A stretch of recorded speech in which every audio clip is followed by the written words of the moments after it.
4 versículos. Quero ler o versículo 4, versículo 15, o 16 e também o 17.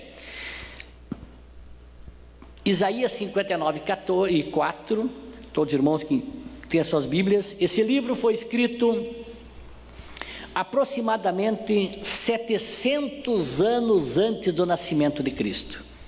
O livro de Isaías é chamado livro messiânico, porque desde Gênesis, Deus vem falando através dos livros da Bíblia, dos profetas, sobre Jesus, mas era de uma forma muito sutil. Isaías foi o que falou sobre Jesus com mais clareza, mais nitidez, foi Isaías. Por isso que Isaías é chamado o profeta messiânico, porque o que com mais clareza falou sobre o Messias, Jesus. Isaías 59:4 vai dizer o seguinte: ninguém há que clama pela justiça, nem ninguém que compareça em juízo pela verdade. Confiam na vaidade e falam mentiras, concebem o mal e dão à luz a iniquidade. Versículo 15: sim, a verdade desfalece, e quem se desvia do mal arrisca-se a ser despojado. E o Senhor viu, e apareceu mal aos seus olhos, que não houvesse justiça. E vendo que ninguém havia, maravilhou-se de que não houvesse o intercessor. Por isso o seu próprio braço lhe trouxe a salvação, e a sua própria justiça o susteve. Pois vestiu-se de justiça como de uma couraça, e pôs o capacete da salvação na sua cabeça, e por vestidura pôs sobre si vestes de vingança, e cobriu-se de zelo como de um manto. Amém? Meus amados irmãos, nós estamos estudando sobre a carta de Efésios. Eu acho que o retorno aqui está muito alto. A carta de Efésios, meus amados irmãos, na nossa escola bíblica dominical. E eu quero te convidar, você que não é aluno da escola dominical, para que você se torne aluno da escola dominical. Hoje pela manhã nós tivemos uma lição maravilhosa, que nós estudamos sobre a doutrina do pecado, e aprendemos que a salvação é pela graça. E dentro dessa lição de hoje de manhã, nós aprendemos também sobre as armaduras espirituais, viu? Nós vimos ali o formato de um soldado romano, quando Paulo descreve sobre o soldado romano. E quando estudava essa semana esta palavra da escola dominical, logo me veio ao coração esse texto que fala sobre o capacete da salvação. Se tu ler ali em Efésios, no capítulo 6, tu vai ver, no versículo 11 em diante, tu vai ver sobre isso, sobre as armaduras que Deus preparou para nós. E eu quero, dentre essas armaduras, eu quero me deter no final da minha mensagem sobre o capacete da salvação. Vejam, esse texto que eu fiz leitura, nós vimos que o próprio Deus, Ele arma-se para a batalha. Como, pois, nós, meus amados irmãos, não faremos isso também? Se Deus se arma para a batalha. Por isso que Paulo escreve e aconselha o que nós vamos ler aqui em Efésios 6 e 11, olhe bem: revesti-vos, pois, de toda a armadura de Deus, para poder ficar firme contra as astutas ciladas do diabo. Versículo 17: tomai também o capacete da salvação e a espada do Espírito, que é a palavra de Deus. Meus amados irmãos, todos nós leitores da Bíblia e conhecemos a Bíblia, nós sabemos que houve uma rebelião no céu. E se houve uma rebelião no céu, meus amados irmãos, não é de se surpreender também que haja rebeliados na terra. Só não esquecemos, meus amados irmãos, que os rebelados, eles não estarão no céu. O pecado de rebelião, irmãos, ele é semelhante ao pecado de feitiçaria.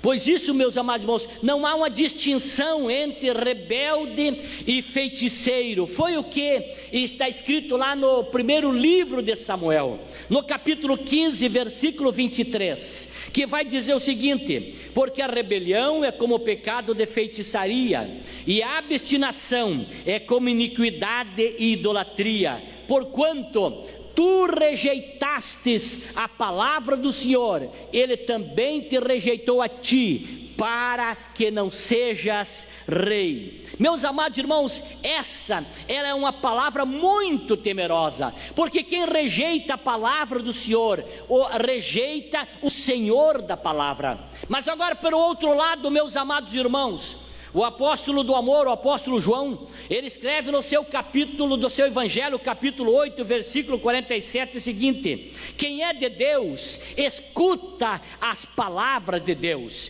por isso vós não as escutais, porque não sois de Deus. João disse que aquele que é de Deus, escuta a palavra de Deus. E essa noite eu quero adorar a Deus, porque aqui tem pessoas que vieram para escutar a palavra de Deus. Quem está me assistindo parou para escutar a palavra de Deus. Quem é de Deus, escuta as palavras de Deus. Olha bem, meus amados irmãos, continuando aqui, Lúcifer e os seus anjos, irmãos, eles foram expulsos do céu.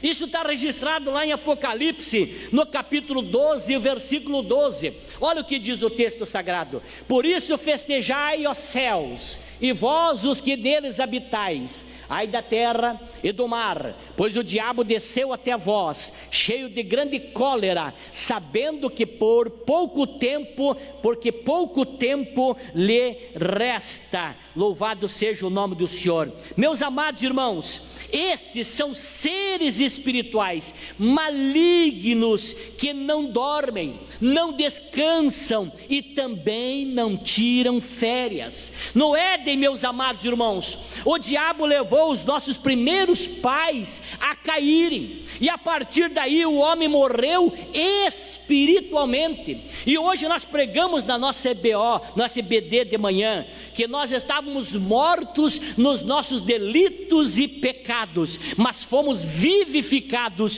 por Cristo Jesus, o nosso Senhor. Louvado seja o nome do Senhor. Meus amados irmãos, vejam bem, o homem natural, ele está sobre o domínio de Satanás. Vejam bem, na potestade de Satanás, o homem natural, o homem que ainda não nasceu de novo, o homem que ainda não vive um novo nascimento. Vejam o que está escrito lá em Atos dos Apóstolos, capítulo 26, versículo 18. Está escrito o seguinte, meus amados irmãos: para lhes abrires os olhos e das trevas os converteres à luz, e do poder de Satanás a Deus, a fim de que recebam a remissão de pecados e herança entre os que estão santificados pela fé em mim. Ou seja, meus amados irmãos, as pessoas estão sob o poder de Satanás, o homem natural, mas Deus, meus amados irmãos, vem com a mensagem de libertação para abrir os olhos e das trevas os converteres, os trazeres à luz. Louvado seja o nome do Senhor. Vejam, meus amados irmãos, esse terrível inimigo das nossas almas, ele luta constantemente para derrubar aqueles que nasceram de Deus e são filhos de Deus. Aqueles, meus amados irmãos, que ainda não nasceram de novo, não são chamados filhos de Deus. Olhe bem, meus amados irmãos, mas sim são chamados filhos do maligno. É a Bíblia que diz isso. Há uma luta, quero dizer para você que há uma luta mundial, há uma luta espiritual sem trégua. Não existe pessoa neutra nessa batalha, nessa guerra. Não existe tempo de trégua nessa guerra espiritual. Não existe acordo de paz. Não há, meus amados irmãos, existe somente duas categorias: aqueles que se alistaram no exército de Deus e aqueles que pertencem ao exército de Satanás. Mas essa noite eu quero adorar a Deus, porque eu estou pregando para quem se alistou no exército de Deus. Deus, para aquele que está alistado no exército do Senhor, combatendo contra o mal. Olhe bem o que o reverendo Leonardo Rainavnel disse: ou nós nos enchemos de demônios e lutamos contra Deus e o insucesso será certo, ou nós nos enchemos de Deus e lutamos contra os demônios, sabendo que a vitória é certa. O conselho é: se encha de Deus, porque a vitória é certa. Se encha de Deus, porque a vitória é garantida. Deus não perdeu batalha e nunca deixará um dos seus perder a batalha. Aleluia. Eu quero falar essa noite, meus amados irmãos, sobre 2 tópicos básicos. O primeiro tópico: o inimigo contra quem lutamos nessa batalha. Essa batalha que eu estou falando. Segundo tópico: o equipamento que precisamos para essa batalha. Primeiro tópico: o inimigo contra quem lutamos nessa batalha. Veja bem, esse inimigo nós registramos ali em Efésios 6, está registrado em Efésios 6, 11 e 13. Vai dizer, meus amados irmãos, vamos ver o que está escrito lá, se é possível nós pôr na tela, não sei se é possível, versículo 11, 12 e 13 de Efésios 6, Efésios 6 e 11, que diz: revestivos de toda a armadura de Deus, para que possais estar firmes contra as astutas ciladas do diabo. Versículo 12: porque não temos que lutar contra carne e sangue, mas sim contra os principados, contra as potestades, contra os príncipes das trevas desse século, contra as hostes espirituais da maldade nos lugares celestiais. Versículo 13: portanto, tomai toda a armadura de Deus, para que possais resistir no dia mau, e havendo feito tudo, ficar firmes. Meus amados irmãos, o inimigo que nós temos que lutar, meus amados irmãos, nessa batalha, é um inimigo invisível. É o inimigo invisível. Esse inimigo, meus amados irmãos, ele está nos espreitando, está nos encurralando, nos atacando 24 horas por dia. Ele é, meus amados irmãos, como um leão que ruge ao nosso redor. Esse inimigo, ele vive a rodear a terra, diz a Bíblia, e passear por ela. Ele escuta cada palavra que você fala, ele vê cada atitude que você toma e acompanha cada ato que você pratica escondido.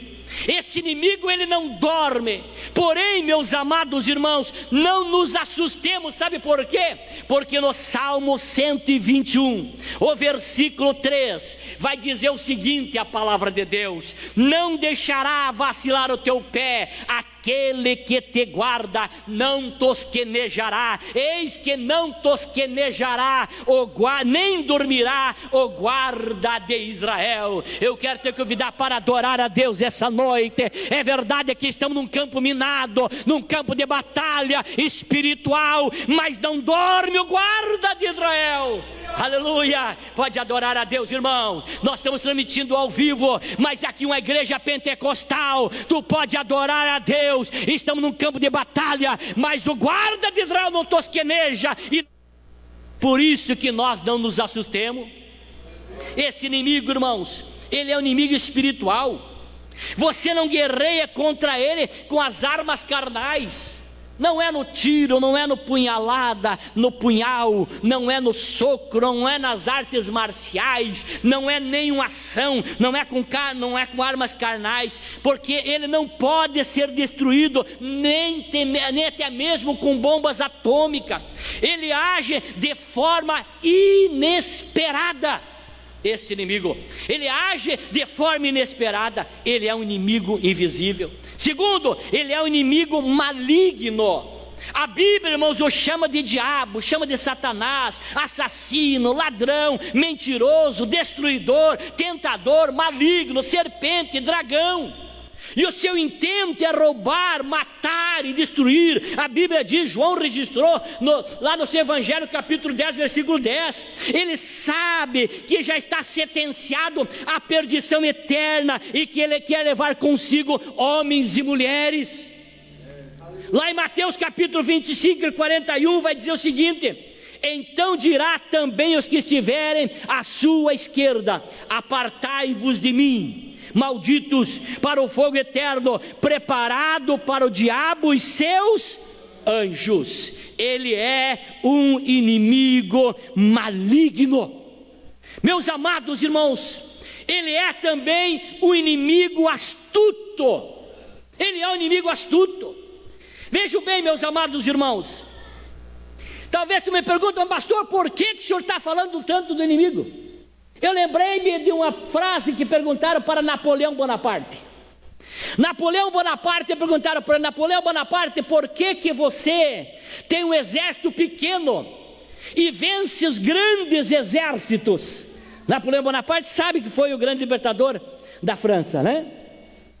Porque como é que tu tem um exército pequeno e vence grandes exércitos? Ele disse: o segredo é que eu conheço as debilidades do meu inimigo. Eu conheço as fragilidades do meu inimigo. Por isso essa noite eu quero trazer essa palavra inspirada por Deus. Quero mostrar as debilidades do diabo e mostrar para você quais as armas que tu pode usar para vencer o inimigo na batalha, na guerra espiritual. Glória a Deus, aleluia.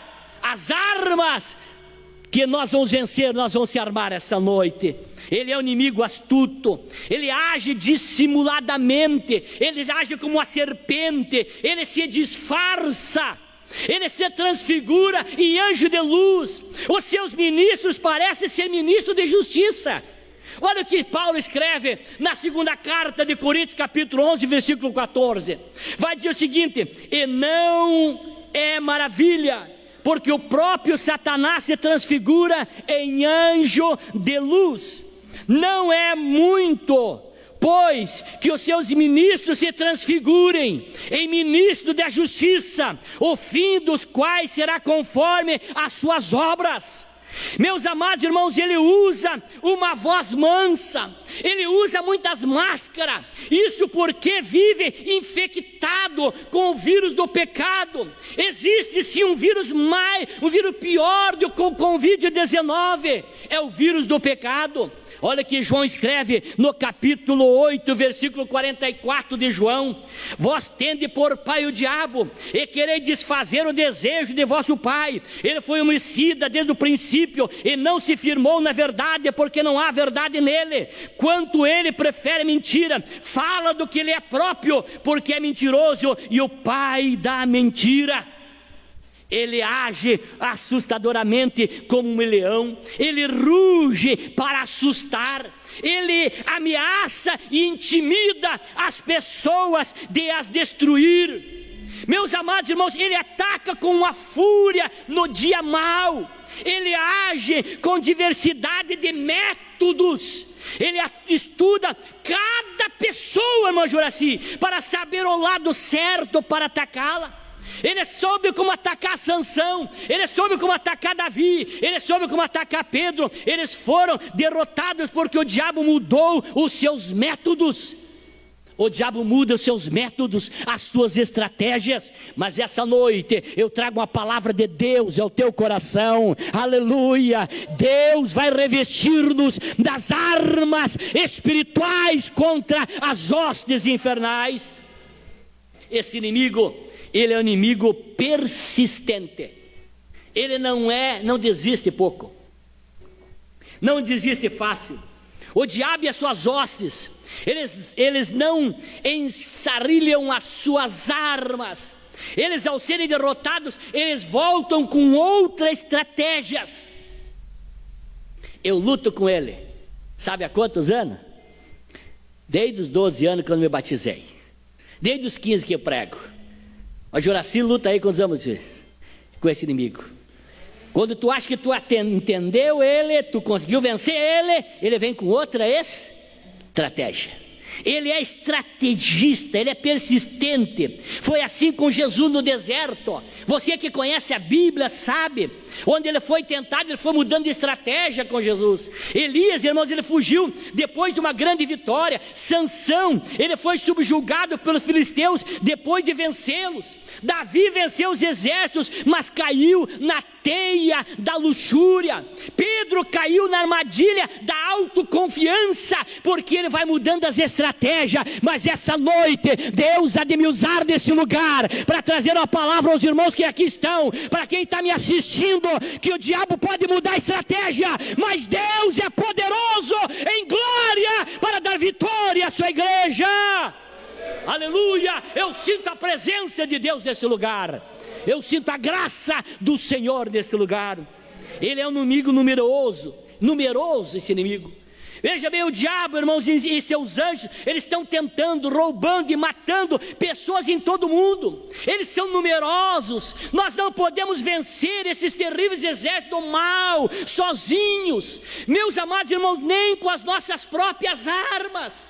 Por isso que Paulo escreve na segunda carta aos Coríntios, no capítulo 10, versículo 4, olha o que diz lá: porque as armas da nossa milícia não são carnais, mas sim poderosas em Deus para a destruição das fortalezas.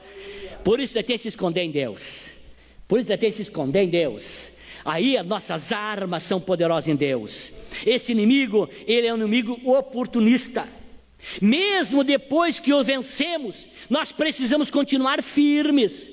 O texto diz permanecer firme, mesmo depois que nós vencer, porque ele sempre procura um novo jeito de atacar, sempre vai procurar. Quando o crente deixar de usar todas as armaduras de Deus, ele o encontra uma brecha, ele entra e faz um estrago. Não deixe de usar as armaduras de Deus. Não podemos ter vitória nessa guerra se nós não usarmos todas as peças da armadura. Não podemos permitir que o inimigo nos encontre indefesos. Por isso eu convidei a igreja, vamos orar a Deus, jejuar para nos encher dessa arma poderosa em Deus. Olha o que disse o pregador Macklin. Ele diz o seguinte: o diabo e suas hostes buscam uma estratégia para nos atacar de súbito, sem nenhum aviso, sem nenhum sinal de tempestade. Ele não faz uma tempestade avisando que vai te atacar. Por isso precisamos da graça de Deus. Olha o que diz o Provérbios 22:13: o prudente vê o mal, esconde-se, mas os simples passam e acabam pagando. Aleluia! Glória a Deus. Deus te traz uma palavra nessa noite de exortação e de despertamento.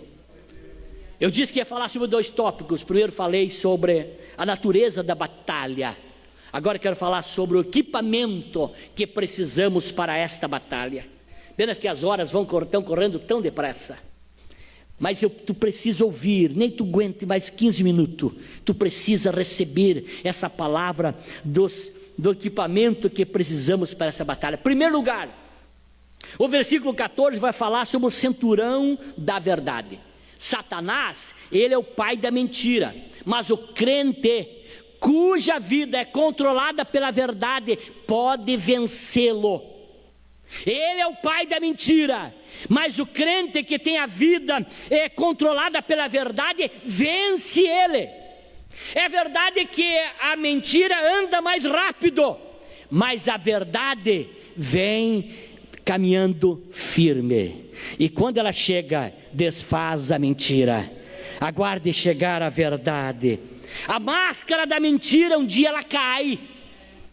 O cinturão, irmãos, meus amados irmãos, é o que segura as outras partes das armas todas juntas. A verdade, irmãos, ela é a força integrante na vida de um crente vitorioso. Essa é o que faz um crente vitorioso, é a verdade. Se você está do lado da verdade, deita e durma, fique em paz, porque a verdade vence, Ele vence. O nosso Deus é o Deus da verdade. Olha o que Paulo escreve na segunda carta aos Coríntios, capítulo 13, versículo 8: porque nada podemos contra a verdade, senão pela verdade. Nada podemos contra a verdade, senão pela verdade. O cinturão, meus amados irmãos, da verdade é o que segura a espada. Olha bem, irmãos, a não ser que você pratique a verdade, você não pode usar a palavra de verdade, a não ser que você pratique a verdade. Se você não pratica a verdade, você não pode usar a palavra da verdade. Segunda arma, está no versículo 14, a couraça da justiça. Esta couraça, irmãos, essa peça da armadura feita de metal cobria o guerreiro, do corpo do pescoço do guerreiro até o peito. Ele protegia o coração e os órgãos vitais. A couraça da justiça faz isso. Este é um símbolo da justiça que o crente tem em Cristo, a couraça. Assim como o caráter do justo, meus amados irmãos, que o crente exerce na sua vida diária. A couraça, irmãos, representa a vida devota, a vida santa, a retidão, a moral do cristão. Sem a justiça, irmão, de Cristo, irmãos, e a santidade pessoal, não tem, meus amados irmãos, defesa contra a acusação de Satanás. Você precisa ter santidade pessoal, você precisa ter a justiça de Cristo. Tendo isso, você vence as acusações de Satanás.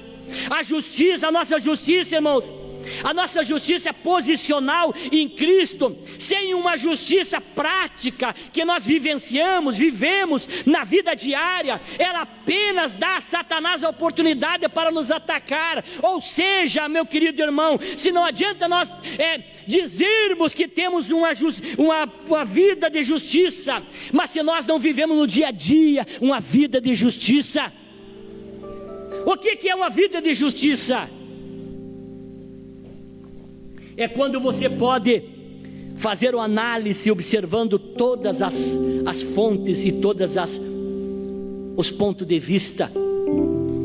Terceira arma dessa armadura, terceira peça dessa armadura, o calçado no Evangelho. Versículo 15 vai dizer isso. Os soldados romanos, irmãos, eles usavam umas sandálias, os soldados romanos, com cravos na sola, para lhes darem uma segurança maior, para também darem agilidade na caminhada, na corrida, por lugares lisos, escarpados. Se nós, meus amados irmãos, queremos ficar firme e de pé na luta, nós precisamos estar calçados com o Evangelho, que nos dá, meus amados irmãos, paz com Deus e com o próximo. Quando estamos calçados com o Evangelho, nós estamos em paz com Deus e com o próximo. Nós precisamos ter pés velozes para anunciar o Evangelho da paz aos perdidos.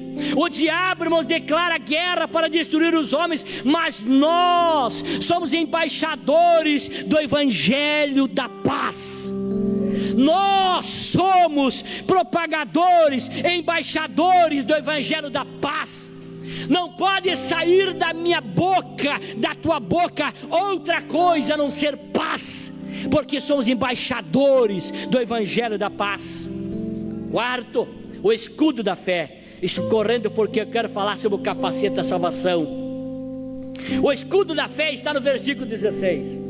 Esse escudo da fé, ele media 1,60 m de altura por 70 de largura.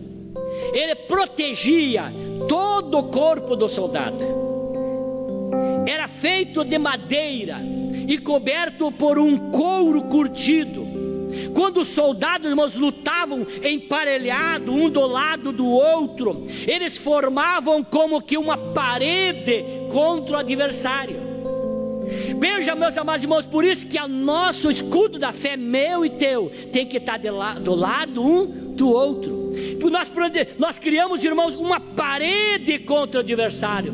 Uma das armas, meus amados irmãos, mais terríveis, irmãos, era os dardos inflamados, porque não apenas feriam, mas também incendiavam. Você que talvez imagine, Paulo ele estava preso lá em Roma quando escreve essa carta de Efésios, e ele estava olhando um soldado romano e escrevendo a carta. Bom Wilson, bom Paulo, olhando o soldado e descrevendo as armaduras do soldado romano. Ele estava vendo o soldado na frente dele e ele foi descrevendo essa carta. Por isso que ele foi dando detalhes do que era a armadura de um soldado.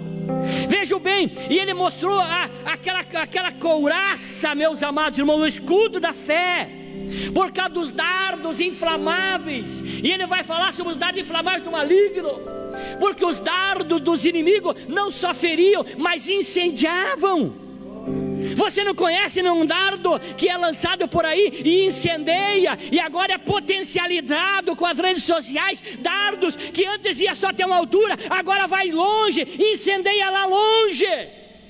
Mas, meus amados irmãos, o diabo ele pode lançar dardos inflamados no meu coração, no teu coração, na nossa mente, como mentiras, pensamentos blasfemos, pensamentos de vingança, dúvidas e ardente desejo de pecar. Mas quando temos o nosso capacete, ou melhor, o nosso escudo da fé, o dardo dá e volta, porque não consegue ultrapassar o escudo da fé. Por isso fica a dica. Olha o que diz a Filipenses 4:8. Filipenses 4:8. Quanto ao mais, irmãos, eu quero ler esse texto, mas quero ler com ênfase. Por isso que eu quero que tu pare para me ouvir. Eu gostaria que tu relesse esse texto amanhã de manhã, quando for sair para o teu dia de trabalho. Filipenses 4:8. Quanto ao mais, irmãos, tudo que é verdadeiro, tudo que é honesto, tudo que é justo, tudo que é puro, tudo que é amável, tudo que é de boa fama, se há alguma virtude, se há algum louvor, nisso pensai. Aleluia, glória a Deus. Eu chego para o ponto que eu queria: o capacete da salvação. Versículo 17. Lembrando que o capacete da salvação, ela é a última armadura, propriamente dito. Haja visto que a espada ela é uma arma solo. Observe que essas armaduras, elas são virtudes. Logo, essas armaduras, irmãos, elas não podem ser transmitidas de um para o outro. Não, são virtudes inerentes. Cada um precisa buscar a sua virtude. Não há e não dá para fazer campanha das armaduras. Vamos fazer uma campanha de 7/5 pelas armaduras. Não existe campanha. Armaduras, elas se trabalham, se buscam no cotidiano. Virtude como verdade, como justiça, como evangelho da paz. Eu não sei, meus amados irmãos, que evangelho é esse que algumas pessoas vivem, que ao invés de trazerem paz, só se vê semeando contenda entre os irmãos. Não sei que evangelho é esse. Mas outra virtude que nós devemos buscar é a fé, e agora é a salvação, o capacete da salvação. Fica, meus amados irmãos, foi citado aqui por último, não por ser menos importante, não, o capacete da salvação. Mas disse um pensador, disse o escritor Marques Silva, ele disse o seguinte: acredite que essa é a mais importante peça desta armadura, o capacete da salvação. Todas as peças da armadura eram importantes, mas algum soldado romano poderia viajar, poderia ir para a guerra sem uma outra peça da armadura, menos o capacete da salvação. Menos o capacete não poderia ir. O soldado romano, ele não ia para a batalha sem o capacete. Mas sem o capacete, irmãos, ninguém ousa guerrear. Sabe por quê, meu querido irmão? Porque você não pode deixar descoberto aonde está a tua salvação. Aqui na grande batalha falha tua está aqui, travada aqui na mente. E conforme o que tu coloca na tua mente, você amplia a guerra ou diminui a guerra. Por isso o conselho de Paulo, naquilo que devemos pensar. Mas sabe o que me preocupa, meus irmãos? Sabe o que me preocupa, você que está me assistindo? É que nessa quarentena tem gente colocando aqui dentro assuntos que têm roubado-lhe a confiança em Deus. Tem colocado aqui dentro inverdades, mentira, que tem lhe tirado a salvação. Se facilitar, tem pessoa que vai terminar a quarentena desviado. Sabe por quê? Porque do que se alimentou destruiu a sua fé. Mas essa noite eu venho como homem de Deus que sou e sei que sou. Deus me chamou, Deus me colocou nesse lugar para dizer para você: o capacete da salvação você não pode tirar da tua mente. Olhe bem, meus amados irmãos, nós devemos ter em mente que nenhuma dessas peças, elas são opcionais. Todas elas, meus amados irmãos, pertencem a essa armadura. Elas são essenciais para nós. Lembrando, meus irmãos, que esta é uma carta que Paulo escreveu na prisão. E ele estava tendo essa visão do soldado romano. Eu quero dizer para você que não importa quanto hábil fosse o soldado, se ele estivesse desarmado, ele seria presa fácil. Os capacetes, irmãos romanos, ele era uma peça de bronze que cobriam a cabeça e o pescoço e alguns até mesmo os ombros.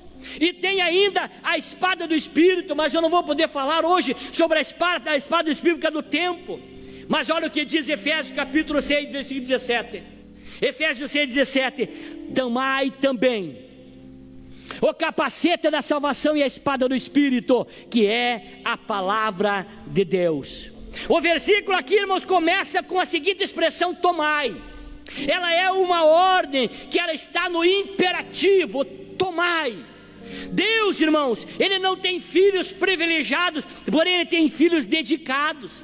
Existem, meus amados irmãos, riquezas em Deus, irmãos, que ainda não foram reclamadas, não foram tomadas, não foram buscadas por nós. Meus amados irmãos, precisamos literalmente tomar posse da nossa vitória.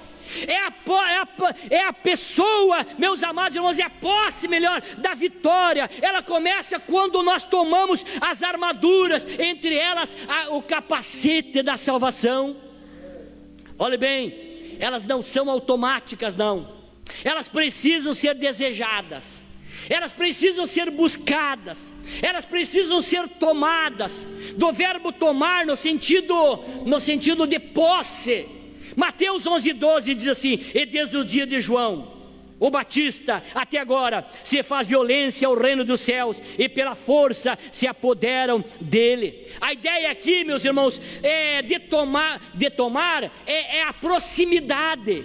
Não é a ideia de tomar no aspecto daquilo que não é seu, mas é de proximidade com Deus. A ideia aqui é de tomar, não é de saquear ou usurpar o que não é seu, mas é fazer daquilo que Deus já te deu, é nós tomar posse. O Senhor, meus amados irmãos, Ele não te veste de armadura, não, Ele te dá armadura. Porém, meus amados irmãos, Ele te aconselha para que você avista. Arme-se, estamos em guerra. Eu vim dizer essa noite para você: arme-se, estamos em guerra. Aleluia! Eu sinto a presença de Deus essa noite. Glória a Deus. Satanás, ele deseja atacar a mente. A estratégia pela qual ele derrubou Eva, sabe no que foi? Foi na mente. Foi na mente. Ela caiu na besteira de abrir um espaço na sua agenda para o seu arquirrival. Parece até algumas igrejas neopentecostais que entrevistam o cão, né? Entrevistam o diabo. Essa peça da armadura, ela fala de uma mente controlada por Deus. Ei, irmão, quem é que controla a tua mente? Qual é que é a página que domina a tua mente? O que é que te alimenta? A tua mente tem que ser dominada, controlada por Deus. Colossenses 3:1, e eu quero ler. Estou me encaminhando para o encerramento, mas Deus está mudando concepções de pessoas essa noite. Deus está mudando, porque a palavra de Deus é poderosa. A Bíblia diz que a palavra de Deus é como o sabão da lavandeira, que vai lavando as vestes. A Bíblia diz que a palavra de Deus é como um martelo que esmiuça a penha. E a Bíblia diz que a palavra de Deus gera na pessoa fé. Por isso que eu tenho que pregar a Bíblia. Não é desabafo pessoal, não é ataque a ninguém, não. É pregar a Bíblia. O que a Bíblia diz tem que valer em nós. Olha o que diz Paulo aos Colossenses 3:1. Portanto, seja, porque Deus que não. Portanto, seja, ressuscitaste com Cristo. Seja, ressuscitaste com Cristo. Buscai as coisas que são de cima, onde Cristo está sentado à destra de Deus. Versículo 2: pensai nas coisas que são de cima, e não nas que são da terra. Olha, Paulo vai escrever agora a segunda carta que ele escreve agora a Coríntios, no capítulo 10, versículo 5. Paulo vai dizer o seguinte: destruindo argumento e toda altivez que se levanta contra o conhecimento de Deus, elevando cativo todo entendimento à obediência de Cristo. Infelizmente, meus amados irmãos, muitos crentes dão pouco valor à mente, à razão, ao conhecimento. Mas Pedro vai dizer o seguinte na segunda carta, e já encerro, 3:18: antes crescer na graça e no conhecimento de nosso Senhor e Salvador Jesus Cristo. E Paulo escreve aos Romanos também no capítulo 12, versículo 1: rogo-vos, pois, irmãos, pela compaixão de Deus, que apresentei os vossos corpos em sacrifício vivo, santo e agradável a Deus, que é o vosso culto racional. E não sede conformados com este mundo, mas sede transformados para a renovação do vosso entendimento, para que experimenteis qual seja a boa, agradável e perfeita vontade de Deus. Alguém disse que pensar dói, e eu digo que não pensar dói mais ainda. E pensar errado dói, machuca e deixa cicatrizes. Como é triste a pessoa ter pensado errado algo e depois ter que rever, porque pensou errado. Pensar errado dói, machuca e deixa cicatrizes. Cuide o que tu está pensando. A sabedoria popular, ela vai dizer que o seguinte: que mente vazia é oficina do diabo. Eu vou acrescentar que mente cheia de coisas erradas é oficina especializada. É oficina especializada. Quando Deus, meus amados irmãos, controla a nossa mente, Satanás não pode levar o crente a fracassar. Se até Deus pensa como nós também não devemos pensar. Eu encerro agora convidando você para ficar em pé. Olhe bem, perguntar a Billy Graham se o diabo lê pensamentos. Billy Graham disse o seguinte: se ele ler o meu, vai se converter, porque a minha mente, glória a Deus, está escondida em Deus. Não consigo pensar em nada fora de Deus. Aleluia. O diabo se converte se ele lê a tua mente, ou ele se alimenta se ele lê a tua mente. Há um adágio popular que diz: quando a cabeça não pensa, o corpo padece. Por que será que Paulo associa capacete com a salvação? Porque, meus amados irmãos, inevitavelmente a sua salvação passa pela sua cabeça. Não é à toa que Cristo é o cabeça da igreja, consequentemente a igreja é o seu corpo. Existe um corpo por acaso que subsiste sem cabeça? Não. E agora eu oro com vocês lendo Colossenses 1:18. Ele é o cabeça do corpo da igreja, é o princípio primogênito e dentre os mortos, para que em tudo tenha preeminência. Paulo ainda diz o seguinte: ora, vós sois o corpo de Cristo e seus membros em particular. E Paulo ainda diz aos Colossenses: regozijo-vos agora no que padeço por vós, e na minha carne cumpro o resto das aflições de Cristo pelo seu corpo, que é a igreja. A salvação, irmão, é o ponto central das Escrituras. O capacete guarda a cabeça. Logo, guardar a tua mente é guardar o que há de mais importante, a salvação. Não perca a cabeça, não perca a salvação. Ainda, meus amados irmãos, que alguém possa dizer o contrário, mas se apropriar, devemos se apropriar do capacete, é se apropriar da salvação. Se Deus, meus amados irmãos, nos propicia as demais virtudes para nós, nos apropriamos dela. Com a salvação não pode ser diferente. Quem propicia é Deus, Ele é o autor, mas quem se apropria sou eu, nós somos o alvo. Essa palavra é de Deus para o teu coração. Cuide a tua mente, que talvez está sendo bombardeada. Discirna isso, que a tua mente está sendo bombardeada. Mas você que nasceu de novo, olhe para as coisas de cima. Eu quero orar nessa noite. Eu não sei se tem alguém aqui que quer aceitar Jesus como Salvador.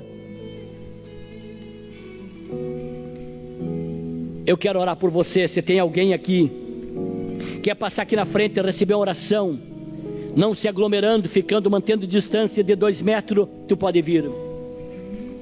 Mas você que está me assistindo na tua casa, aceite Jesus como Salvador. Cuide da tua salvação. Não deixe o diabo mudar essa estratégia para te atingir. Eu quero convidar a irmã Vera, vai fazer essa oração. Ela vai fazer essa oração por nós, pelo esse campo de batalha que é a mente. Feche teus olhos e oramos, e na sequência adoramos. Onipotente Deus, nós lhe adoramos nessa noite, Jesus, porque temos aprendido mais um pouco do Senhor e da sua palavra, e desta armadura, Senhor, que devemos usar para batalhar contra as forças do mal. Senhor, nós lhe adoramos, porque através da sua palavra, Pai, o Senhor nos disponibiliza esta armadura, Senhor. Aleluia, e tomamos posse, Pai, para guerrear as batalhas contra o mal. Jesus querido, guarda a tua igreja, guarda o teu povo, dá-nos a mente de Cristo, Senhor, para guerrearmos estas batalhas. Pai amado, abençoa-se a tua igreja, todos que têm uma necessidade, aqueles que estão em suas casas, venha fortalecer a fé de cada um, ajuda cada um a vencer, Senhor, pois sabemos que em Ti nós somos mais do que vencedores. Assim abençoa, Pai, a tua igreja, é a nossa oração.